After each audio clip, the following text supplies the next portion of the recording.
The war between humans and the alien race called Zalari had ended only a few weeks ago. The sky was still dark with smoke, and broken machines lay everywhere. Most of the alien bodies had been taken for study, but one battlefield near the eastern zone had not been cleared yet. A scout drone flew low over the area, scanning for life or energy. Suddenly, it stopped above a pile of debris. Its sensors had picked up something strange, a large black container, half buried in the ground. It wasn't human-made, and it wasn't Solari design either. It pulsed with a low, humming sound like a living heartbeat. The human soldiers arrived within the hour, wearing biosuits and carrying rifles. Captain Soren, the squad leader, ordered them to open the crate. They used plasma cutters and drills, but nothing worked. The container would not open, no matter what they did. Then Private Alex Rowan stepped forward. He was the youngest on the team, only 22. Quiet and observant. As he got closer, the crate suddenly clicked. A green light ran across the lock, and with a hiss, the container opened on its own. Everyone stepped back, aiming their weapons. Inside, lying still, was a girl, pale skin, silver hair, and long claws instead of fingers. She wore a strange suit, torn and covered in dried blood. Her eyes were closed, but her chest was rising and falling slowly. She was alive. Alex stared at her, confused and curious. The girl looked human, but not fully. There was something wild about her, something dangerous. Suddenly, her eyes opened, golden, glowing, sharp like a predator's. For a moment, she just looked at him. Then with her lips barely moving, she whispered one word: "Help." The voice wasn't loud, but it echoed in Alex's mind, like it had bypassed sound completely and gone straight into his thoughts. He felt a chill crawl down his spine. She was taken to a secret facility in the Arctic, known only as Sector 9. This place was hidden under thick ice, where the government kept things too dangerous for the world to see. In the lab, the girl was put inside a reinforced glass chamber. She didn't resist, didn't speak again. Doctors checked her vital signs. She was perfectly healthy, but her heart was beating 3 times faster than a normal human. Her blood was thicker, her muscles stronger, her senses off the charts. They named her Subject W13. Unofficially, the staff began calling her something else. The Werewolf Girl. No one was allowed to enter her chamber, and guards were warned never to make eye contact. Some said she could control people with her gaze. Others thought she was just another alien weapon, made to look human. But Alex wasn't convinced. He had seen something in her eyes, not violence, but fear. He volunteered to guard her during the night shift. When things were quiet, days passed, and the girl didn't speak again. She just sat in her chamber, staring at the wall or the ceiling, except when Alex was near. Then, her eyes would follow him. She moved closer to the glass when he walked by, like she was trying to remember something. One night during his shift, Alex sat on a chair outside her chamber. He was tired, staring at the monitors, when he suddenly heard a soft voice, not with his ears, but inside his head. "You know me." He stood up quickly, looking around, but no one else was there. The girl was sitting in the same place, but her golden eyes were locked onto his. "I don't know you," he whispered. The voice came again, gentle but full of sadness. "You will." That night, when Alex finally went to sleep, he dreamed. But it wasn't his dream. He saw a forest, dark and wet with rain. He was running. Or she was. He felt her heartbeat, her fear, her hunger. He saw shadows chasing her, machines capturing her, needles piercing her skin. He woke up gasping, heart racing. And when he looked at the security monitor, she was awake too, watching him, not blinking, like she had shared the same dream. The next morning, Alex tried to report it to his commanding officer, but the man laughed it off. "You're imagining things, Rowan," he said. "She's a weapon, not a person." But Alex couldn't shake the feeling. There was more to her. She wasn't just created, she was changed, forced into something she didn't want to be. Later that evening, he heard her voice again, faint, like a breath in the wind. I am not a monster. I was made to be one. Snowstorm winds howled above Sector 9. But inside the lab, something ancient and powerful was beginning to wake up, and Alex Raywan had just taken the first step towards something he could never escape. For 3 days, the girl didn't speak again. She sat on the floor of her glass chamber, staring at nothing. But every now and then, when she sensed Alex nearby, her body would become tense, alert, alive. The scientists were growing restless. They had never seen anything like her. She wasn't just strong. Her DNA didn't fully match any known species. Not human, not alien, not animal. She was something new, something created, not born. Dr. Hensley, the lead scientist, stood behind the glass taking notes. She is not communicating, but her vitals suggest extreme emotional activity. He said into the recorder, she reacts only to Private Rowan's presence. They decided to run deeper tests. They took blood samples, brain scans, muscle tissue, but the data made no sense. Her body repaired itself faster than the machines could record. Her brainwaves showed multiple layers of thought, as if more than one mind lived inside her. They began calling her a bioweapon, designed by the Zalari, perhaps to breed with another species. But something wasn't right. She wasn't following her programming. She refused food from anyone except Alex. She didn't sleep unless he was nearby. She wouldn't even blink when others tried to speak to her. One night, they brought in a different guard. A tall man with a cold voice who mocked her. She's just a freak, he said, laughing. She probably doesn't even understand us. The girl didn't move at first. Then, her golden eyes locked onto his. She stood slowly, placing one clawed hand on the glass, and without a sound, the guard dropped to the floor. Unconscious, sirens blared, doctors rushed in. But her eyes never moved away from the glass. The cameras showed a strange energy pulse from her body, one the lab had never recorded before. Later, Alex reviewed the footage. It wasn't rage in her face, it was fear. She hadn't attacked, she had defended herself. She had only reacted when the guard laughed. That night, while alone in his quarters, Alex heard the voice again. I'm sorry, she whispered in his mind. I didn't mean to hurt him.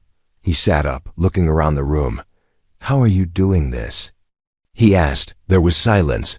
Then her voice came back, soft but clearer. I don't know, she said, but I only hear you. She told him she had memories she didn't understand. She remembered metal tables, cold lights, sharp pain. She remembered running through forests with other creatures like her, but they were all gone now. You're not like them, she said. You don't smell like them. Alex didn't know what to say. Her words were strange, but her voice felt real. He felt drawn to her, not because she was dangerous, but because she was alone, like him. The next day, Dr. Hensley ran a scent exposure test. They placed drops of different chemical compounds into her chamber. All failed. Then they tested human pheromones, still no reaction. Finally, they placed a sealed vial containing Alex's sweat sample, taken from his uniform. The moment it entered the chamber, her body tensed, her eyes glowed brighter, her claws twitched. Her breathing grew faster, and her lips parted. She walked straight to the vial and whispered, Mine. The entire lab went silent. Dr. Hensley stared at the screen, stunned. This changes everything, he said. She's not reacting to scent like an animal. She's responding to bonding instinct. Alex was pulled out of duty and locked in a separate room for observation. He wasn't angry. He was confused. Why did she respond to him? Why only him? That night, she spoke to him again, not with words, but images. He saw her dreams, or memories, flash across his mind. A hidden lab in deep space. Machines carving her body. Voices speaking in a language he didn't know. Then pain, burning. Pain, and finally, freedom. He felt what she felt, fear, hunger, confusion, and something else. A longing, a need to belong. You're not a weapon, he whispered to the empty room. You're a prisoner. The lights flickered, and her voice answered, No, "I am a key." Before Alex could respond, the base alarm began to ring. Red lights flashed across the walls. The speakers crackled with the commander's voice. "Unknown object approaching base perimeter. Defensive teams to stations immediately." Alex's heart pounded as he looked through the glass. The werewolf girl was standing inside her chamber, eyes glowing, body shaking, as if she already knew who or what was coming. The storm outside Sector 9 grew louder. Winds howled like angry wolves, shaking the steel walls of the base. Inside, alarms kept ringing, but no one knew why. The radar showed a strange object, not alien, not human, just ... blank, as if the sky itself was hiding something. In her chamber, the werewolf girl stood still. Her claws were tight against the glass, her body shaking, but not from fear, from memory. She had felt this before. The silence before they arrived, the invisible signal. They used to control her kind. They were coming, not to fight, but to take her back. Alex paced in his room, locked under level 3 security. Ever since the bonding tests, the scientists treated him like part of the experiment. They thought he was dangerous. Now that the girl had marked him somehow, he didn't care. He wasn't afraid of her. He was afraid of what they were going to do to her. Her voice came again, inside his head, clear this time. "They're here for me." Alex froze. "Who?" he asked, but he already knew the answer. "The ones who made me," she said. "They think I still belong to them." Images flashed in his mind. Cages in space, metal floors soaked in blood, werewolf children crying, begging to be let go. Her memories forced into him like a message. "You have to help me," she whispered. "If they take me, I'll never be free again." Outside, the base was locking down. Soldiers ran down cold hallways, loading weapons, preparing for an uncaring enemy they couldn't see. But deep inside, in the control room, something strange was happening. The cameras watching her cell began to glitch. Screens went dark, one by one. "System error," the technician said. "Something's overriding our power grid." Dr. Hensley rushed in, staring at the girl's vitals. "They're pulling her signal," he said. "They're trying to activate her. Activate like a machine." Alex banged on his door, yelling to be let out. No one answered. The lights flickered again, and he heard her voice. "Follow the path." His room lights shut off completely, and a small vent slid open near the floor. Too small for a normal adult, but just big enough for him. He crawled through freezing metal tunnels, his breath fogging the space around him. Every few feet, red lights blinked on, guiding him. She was leading him with the facility systems. How was she doing that? After 10 minutes, he dropped into a lower corridor. No guards, no cameras, just silence. At the end of the hall, her chamber. The glass had cracks in it now, tiny veins of lightning crawling across its surface. Inside, she was kneeling, breathing hard, trying to resist whatever command was echoing in her blood. "Alex," she whispered when she saw him. "I can't hold it back much longer." He rushed to the control panel. "I don't know how to open it," he said. "Use your blood." She said, "They made me from part of your kind," without hesitating. He cut his hand with a piece of metal and pressed it to the scanner. The panel blinked, then turned green. The door hissed open. She didn't attack, she didn't move. She just looked at him with wild, shining eyes. "You came," she said. "No one ever came before." Footsteps echoed from the corridor behind. Them, soldiers, maybe scientists. Time was running out. Alex helped her stand. "Can you walk?" he asked. "I can run," she said. Smiling for the first time, they moved through the side door, taking hidden maintenance paths. The girl's senses guided them. She could smell the guards before they appeared. She could hear power shifts in the walls, detect drones above them. "She's like a living radar." Alex whispered. "No," she said. "I was made to hunt, not to hide." They reached the launch bay, a place no one used anymore. But the emergency pod was still there, old but functional. He activated the door, but it was locked. Only Senior Command could open it. Then she placed her hand on the scanner. The system beeped and accepted her touch. She looked surprised. "They built me with access," she said. "They wanted me to feel like I was part of them." As the pod opened, gunfire rang behind them. "Go!" she shouted, pushing Alex inside, but he grabbed her wrist. "I'm not leaving without you." They both jumped in, and the doors closed just as bullets hit the outside shell. The pod launched upward, bursting through the ice ceiling into the cold sky inside. She collapsed beside him, breathing fast. "You're free now," Alex said. "No," she whispered. "I'm not free until they're gone." The stars above them were quiet. But she knew, somewhere in that darkness, the ones who made her were watching. The escape pod drifted over silent mountains. Its engine hummed low, cutting through clouds like a ghost. Inside, Alex sat beside the werewolf girl. Lyra, she had told him her name in a whisper, as if afraid it would be taken from her again. Her eyes were closed, her body still, but Alex knew she wasn't resting. She was listening, sensing, waiting. He checked the pod's monitor. They were moving toward a dead zone, a blackout area where no satellite or drone could track them. It was a temporary safety, nothing more. She's not just hiding, Alex thought, watching her. She's planning. Suddenly, her eyes snapped open. "They're already following," she said. "They left a tracker in my blood." Alex looked at her in shock. "How do you know?" "I can feel them, like heat in my spine," she said. "They'll come through the sky. Fast, brutal, and blind." The pod landed deep in the forest of northern Alaska.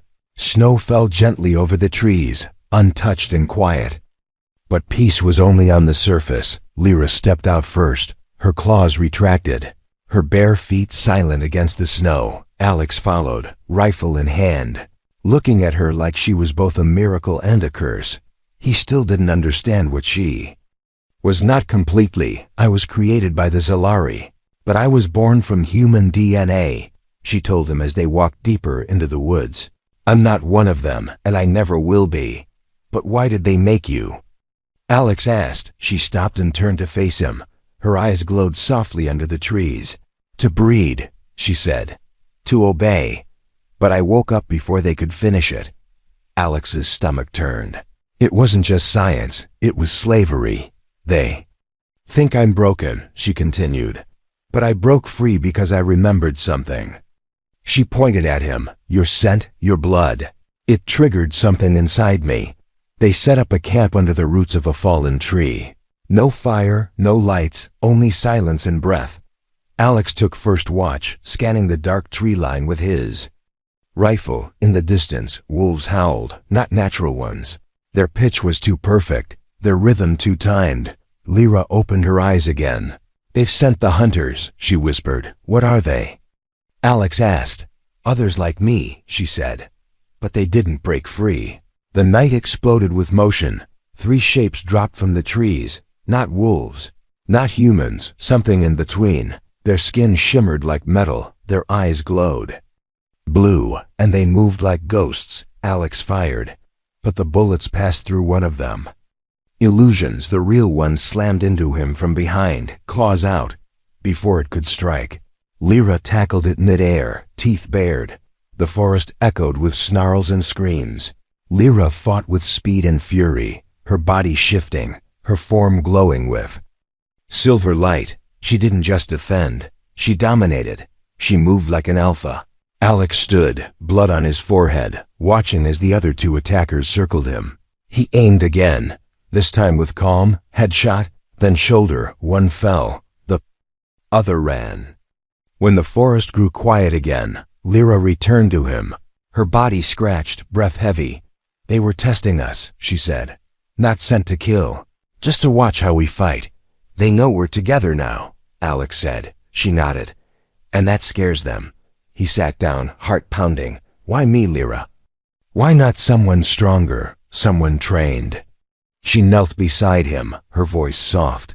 "Because your blood carries resistance. Your ancestor was the first prisoner who escaped their control. They used him to make me." Alex looked at her with disbelief. "You mean I was always part of this?" She nodded. And now the bond is waking up again. He felt it too, the strange connection, not love, not magic, something deeper. A bond written into their DNA. We need to run, he said. She shook her head. No, if we keep running, they'll keep hunting. We fight. He stood beside her, hands shaking but eyes strong. How? We find the others like me, she said. The ones who still remember who they were. They're hidden, waiting for someone to lead them. Alex raised an eyebrow. You? No, she said, looking at him. Us, above them. The clouds parted for just a second, and far in the stars, something moved. They weren't just being hunted. They were being watched by something older. Something that had created both the nightmare and the key to ending it. The full moon rose behind clouds like a silent god. Its silver light broke through the trees in pieces, falling across the snow like spilled paint. Alex and Lyra stood at the edge of a frozen river, miles from the nearest signal. They had been walking for hours, but Lyra's steps were getting slower, heavier. She wasn't tired, she was changing. It's the blood moon, she whispered. Tonight, I become what they made me. Alex looked at her, confused. You've shifted. Before, he said. Not like this, she replied. This isn't just my body, it's the instinct, the hunger, the pull. She took off her coat and stepped into the moonlight. Her breath turned white in the cold air. Her skin began to glow with a faint shimmer. Bones cracked softly beneath. The surface, muscles rippled, but she didn't scream. She welcomed it. I've been fighting it for years, she said, but this time, I need to let it happen. Otherwise, I'll never be free. Alex stepped forward, worried. What? If you lose control?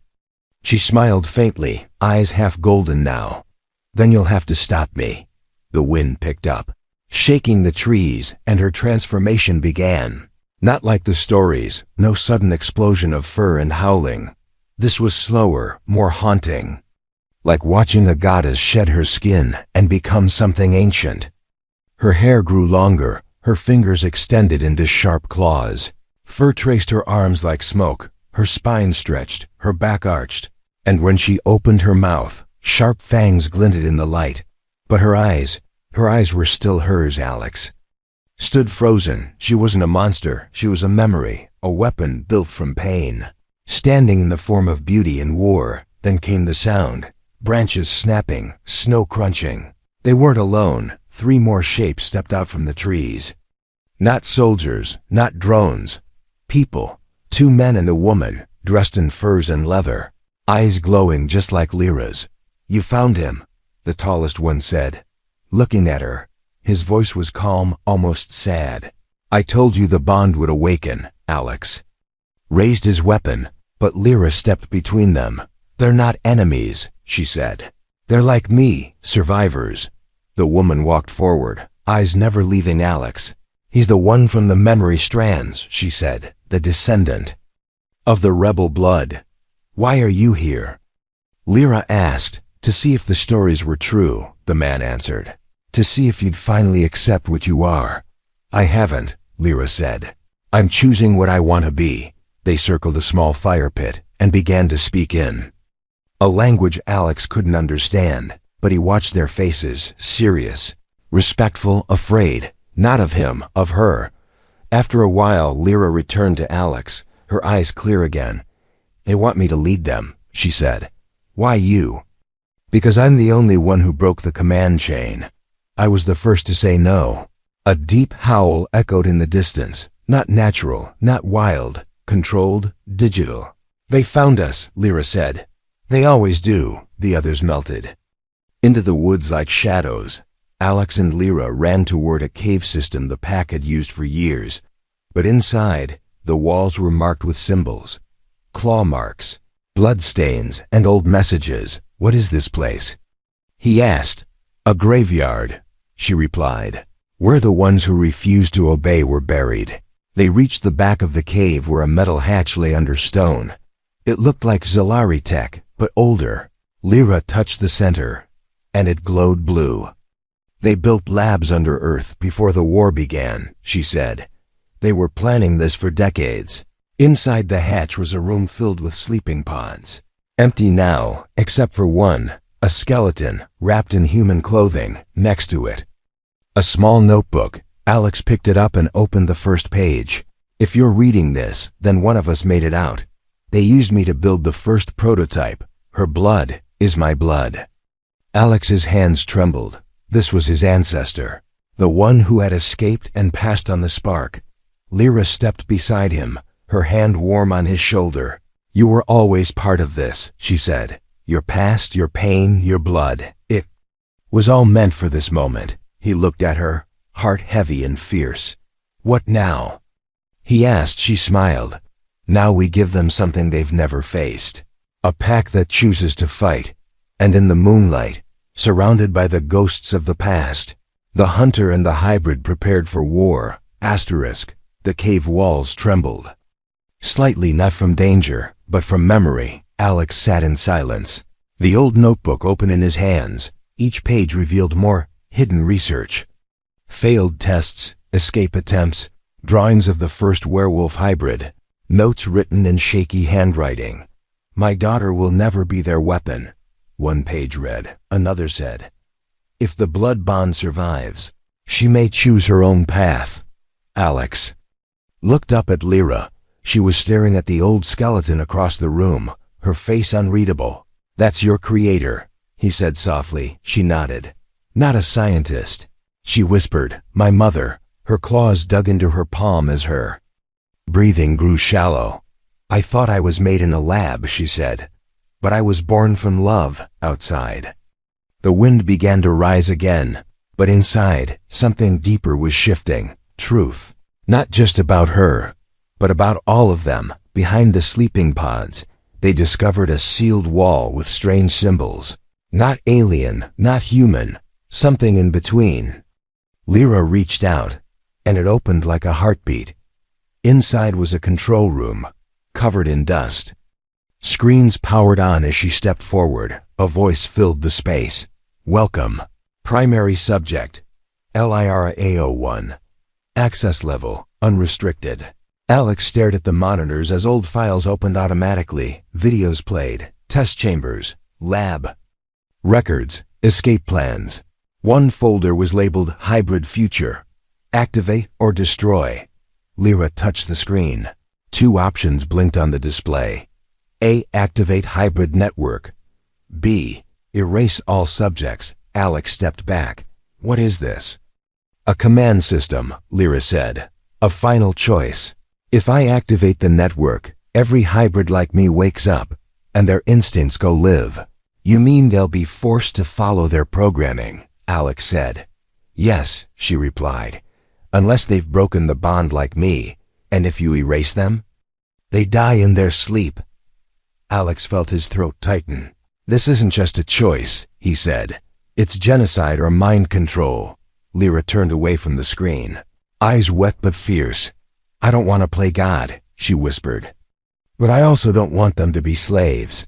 She walked to the other side of the room where an old storage box sat under a cloth. Inside it was a small glowing orb, silver blue, pulsing gently. This is the override core, she said. My mother made it. It can rewrite the hybrid's programming, let them choose. But to install it, I need to link it with my blood. She continued, and if I do, I might lose myself. Alex stepped forward. There has to be another way. There isn't, she said. If I want them free, I have to give up control. He looked into her eyes, saw the fear, the strength, the war she carried in her bones. This is your choice, Lyra, he said. But you don't have to make it alone, she smiled faintly. You're the only one who ever said that. They placed the orb into the main console. The screen changed. A new option appeared. C. Upload override core. Warning. Host memory risk 98%. Lyra placed her hand on the scanner. It pricked her skin, drawing a drop of glowing blood.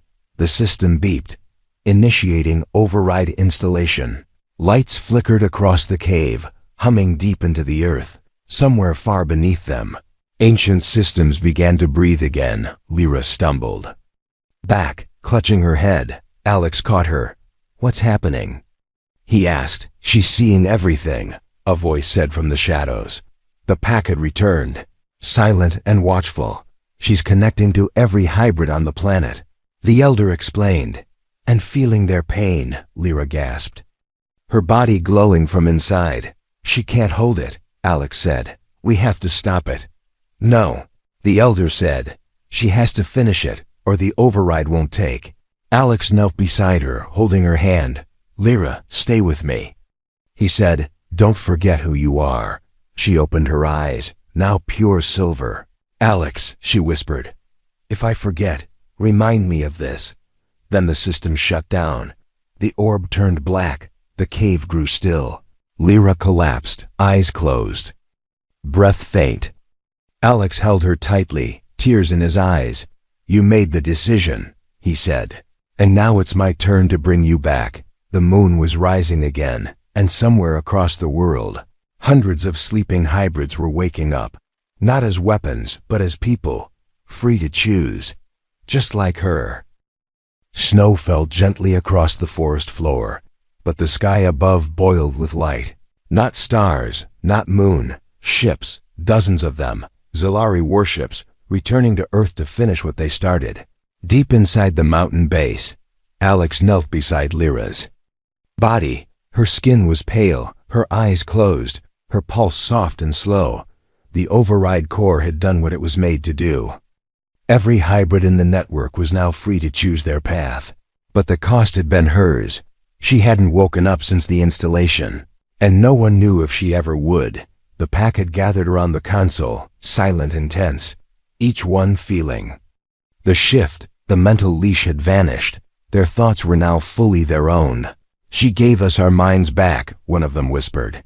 "But we still might lose her." Alex stood, looking out toward the cave's opening. He could already hear the ships in the sky. The ground shook slightly. "They're coming," he said. "And this time, they're not here to take her. They're here to erase her." Lyra stirred, not fully awake, but something moved in her chest. A low hum, like a heartbeat sinking with the earth. Her breath caught, and for a moment, everything stopped. Then she opened her eyes, not golden, not silver, something new, something alive.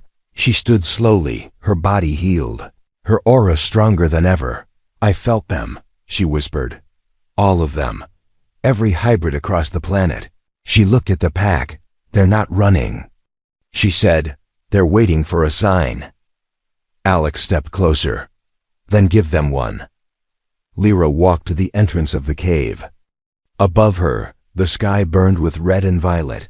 The first ship began to descend, glowing with Zalari symbols, and as it landed, soldiers began to pour out, armored, armed, and fast.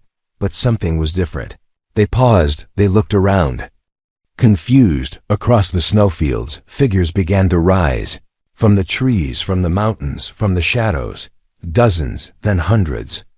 Werewolves, hybrids, humans, all united by one decision: to be free. Lyra stepped forward alone. No weapons, no fear. She tilted her head back and howled, a sound that wasn't just a cry. It was a command, a declaration, the voice of the last alpha. The pack joined her. The sound echoed across the world, in jungles, cities, deserts. Hybrids everywhere responded, not with violence, with awakening. The Zalari commander stepped forward, face hidden behind metal. "This planet still belongs to us," he said. Lyra smiled. "Not anymore." Without warning, the earth cracked under the ship. Ancient roots wrapped around the landing gear. The hybrid energy grid had awakened the old systems. Nature itself was answering the call. The Zalari opened fire, but the bullets never reached her. The pack moved as one, fast, coordinated, precise. They weren't wild anymore. They were trained, focused, free. Alex joined the fight, rifle in hand. Lyra fought beside him, not ahead of him. She wasn't leading through fear. She was leading through choice. The battle was fast. The Zalari were strong, but scattered. They had never faced opponents who chose their path. They had only fought slaves, not warriors. In the end, the last ship tried to escape. Lyra leapt onto its wing, her claws cutting into the hull. She tore out its core with a roar and dropped back to the ground. The sky grew quiet. The war was over. As the sun rose, red light glowing across the snow, the pack gathered again, but this time their eyes were soft. Not wild, their hearts calm, not broken. Alex walked to her. She looked at him, tired but smiling. "You did it," he said. "No," she replied. "We did it." He held her hand. "What now?" he asked. She looked out at the forest, the sky, the rising light. "Now," she said, "we build something better."